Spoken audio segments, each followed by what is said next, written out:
Olá, amigos e irmãos. Vamos continuar os nossos estudos com referência ao namoro cristão. E nesse estudo nós vamos tratar sobre o namoro à distância. E o que ele deve ser pensado e como deve ser elaborado para ter um namoro à distância saudável e que agrade a Deus.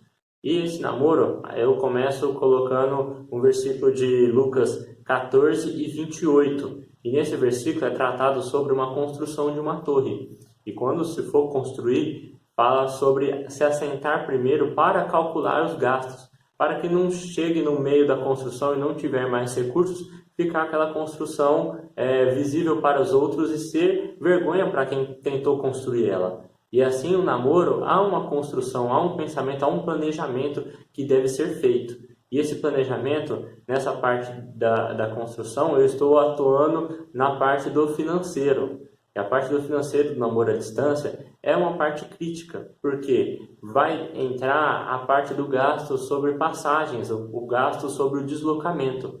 E esse gasto é bom que pode ser até utilizado já para planejamento do próprio casal, pensando sobre aonde que eles vão morar no futuro. Eles já começam a sabendo planejar quais são os gastos triviais e quais são os gastos necessários. Ou no caso, o gasto trivial seria o gasto que não é tão necessário, e o gasto necessário é aquele que é preciso gastar e não tem como ser mudado.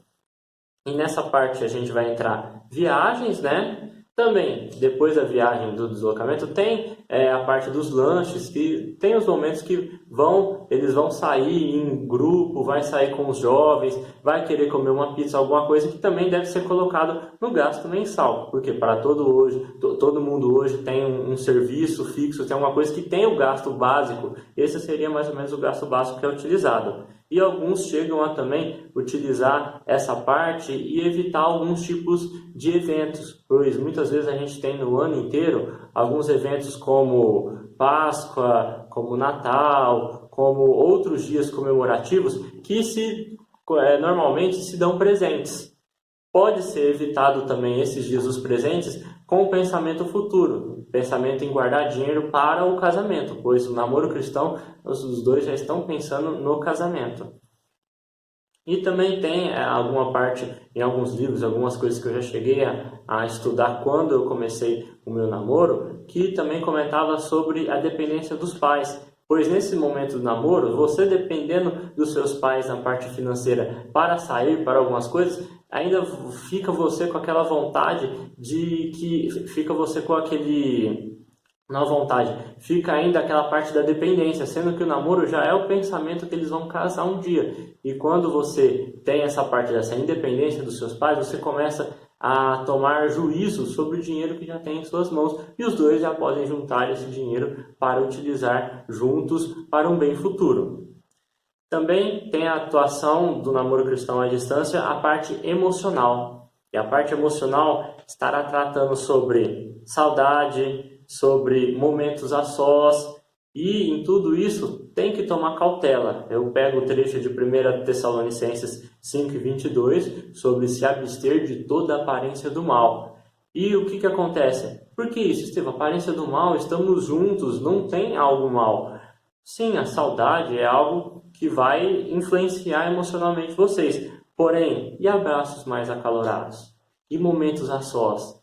Podem chegar a fazer o namoro cristão se desviar. Então isso deve ser bem tomado cuidado. Sim, vocês têm que ter um momento para conversar juntos, mas será que todo momento será que aquele momento tão afastado das pessoas é conveniente vocês estarem juntos? Mas precisamos matar a saudade, sim, precisam matar a saudade. Mas podem também estar juntos com outras pessoas e aproveitando também esse momento juntos de compartilhar, conhecer junto, conhecer mais da família do outro, da cidade onde é que ele mora, da região. E isso tudo é um conhecimento que pode ser redundado para melhor aproveitamento dos dois.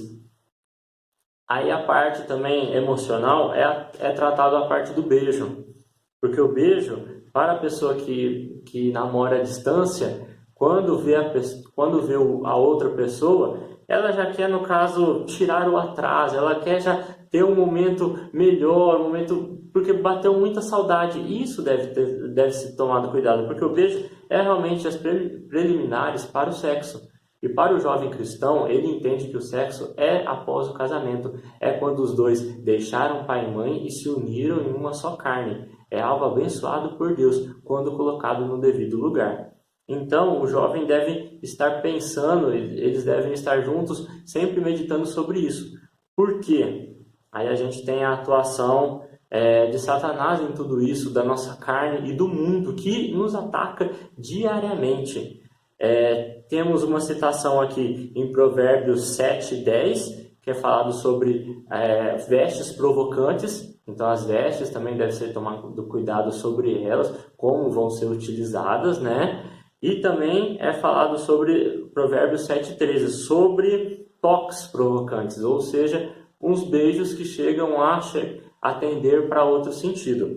Nessa situação, eu aconselho que sempre busque a orientação do Senhor a princípio e também busquem pessoas, assim como eu tratei no outro vídeo, pessoas que invocam o nome do Senhor, pessoas de coração puro, pessoas que vão te ensinar e ajudar nesses momentos difíceis. Uma das coisas também que pode ser utilizado para os jovens cristãos é o estudo da palavra. É um meio de vocês também se aproximarem e conhecerem mais um ao outro sobre a parte espiritual. O que cada um tem como convicção, o que cada um tem como meta espiritual. Isso é algo que fica muito bem evidente no namoro à distância, porque você tem um tempo para estar conversando com ele maior, você ouve mais do que estar tão próximo, porque pela distância vocês não conseguem estar sempre próximos.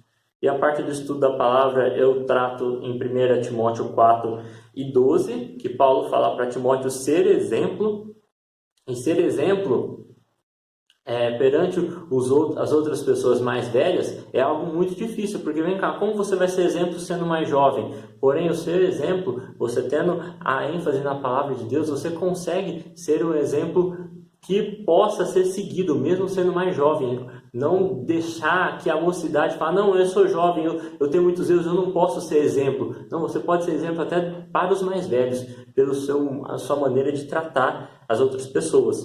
E eu trato também em Efésios 6:11 sobre a armadura de Deus, que é falado, revestivos de toda a armadura de Deus, para que poder apagar os dardos do diabo. Então ele vai enviar dardos inflamados em várias situações do namoro, querendo sempre tender à destruição do namoro, porque isso não é agradável para ele quando vocês escolhem servir a Deus.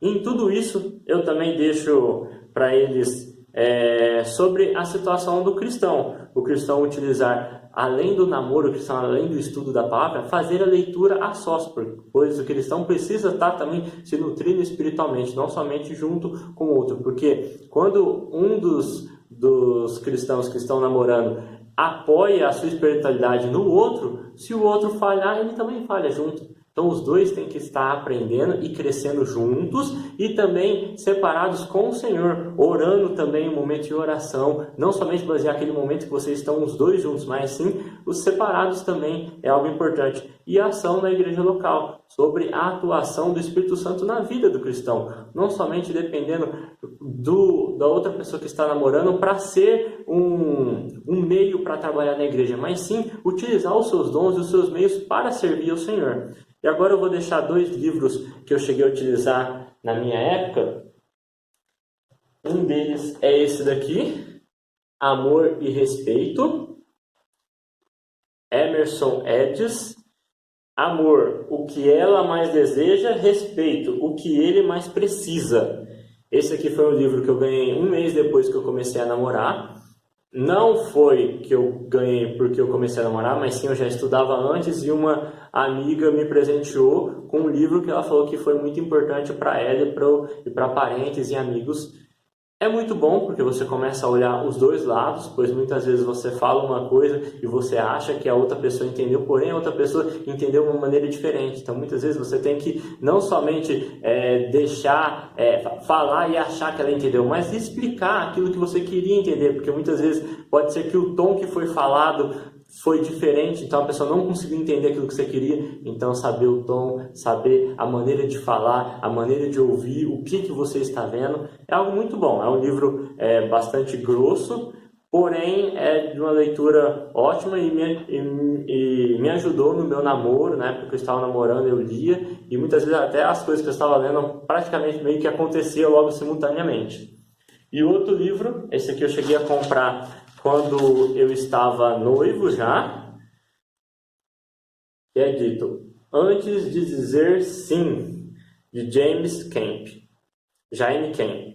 Esse livro aqui é tratado o guia para noivos e conselheiros. Então esse aqui pode ser os noivos utilizando junto com pessoas que estarão aconselhando eles. Então tem um tema para ser falado e depois há perguntas e há até tarefas para serem estudadas no casal. Isso aqui pega no comecinho do noivado até chegando ao casamento. E até ele trata alguns exemplos, algumas coisas que ele chegou a viver no seu aconselhamento matrimonial. Então é muito bom se o jovem, se eles já estão pensando em continuar. Aqui trata já até assuntos bem importantes com referência à parte financeira, à parte sexual, comunicação, herança de família, lua de mel, tarefas e outras coisas assim. Então eu aconselho para as pessoas que já estão na parte do noivado buscarem livros que são concernentes à palavra de Deus, que não colocam a palavra de Deus como sendo algo tão superficial. Eu cheguei a ler outros que tratavam somente um versículo e depois ele citava 5 páginas falando, porém não estava falando sobre aquele versículo, estava tratando algumas outras coisas e tirava o texto do contexto e ficava ruim para o entendimento. Então esses aqui são livros bons que eu utilizei e espero que possa ter ajudado alguém a pensar e remeditar sobre o namoro cristão à distância, e que Deus possa nos abençoar.